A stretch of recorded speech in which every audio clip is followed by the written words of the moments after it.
चांद केवाड़ी के अस्थायी रूप से रहने वाले निवासी है। इनका नाम राघव शर्मा है। इनका उम्र 60 प्लस है। ये खेतों में काम करके अपना और अपने बच्चों का जीवन यापन करते हैं।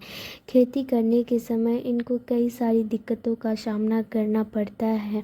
ये बताते हैं कि जब बारिश नहीं आती तो खेतों में सिंचाई करके पैसा देना पड़ता है और इनके पास उतना पर्याप्त पैसा नहीं रहता है, जिसके वजह से कई सारी दिक्कतें झेलनी पड़ती हैं। इनके साथ इस गांव में बहुत सारे गरीब किसान हैं जो अपने खेतों में काम करने के साथ साथ दूसरों के खेतों में भी बनिहारी करते हैं।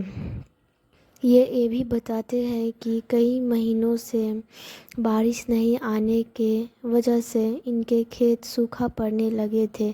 झमाझम बारिश की वजह से फिर से इनके खेतों में हरियाली आ गई। ये बताते हैं कि 2020 में आई बाढ़ की वजह से इस गांव के साथ साथ कई ऐसे गांव और शहर इस बाढ़ के चपेट में आए। बाढ़ में सारे फसल डूब गए और जान माल की भी बहुत क्षति हुई थी। सभी किसानों की आंखों में फसल बर्बाद होने का दुख साफ साफ दिखाई पड़ रहा था। इसी गांव की रहने वाली निवासी मंजू देवी, जिनका नाम है, इनका उम्र अभी 55 वर्ष है।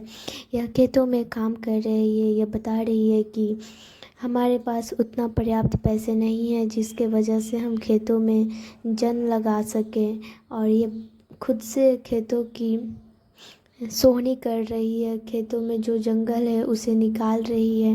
यह बताती है कि खेतों में सारा काम ये खुद ही करती है, चाहे वो कटाई, बुआई या खेतों के साफ सफाई की बात क्यों ना हो, क्योंकि ये गरीब परिवार से हैं।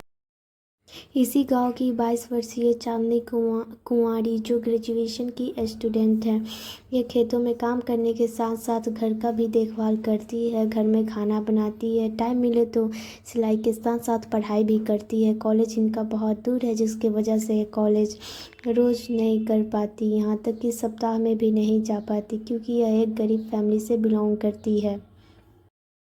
वहीं 14 वर्षीय नेहा कुमारी भी अपने लाइफ के बारे में बताती है कि यह खेतों में भी काम करती है और अपना ट्यूशन, स्कूल सब कुछ कंटिन्यू करती है। धन्यवाद।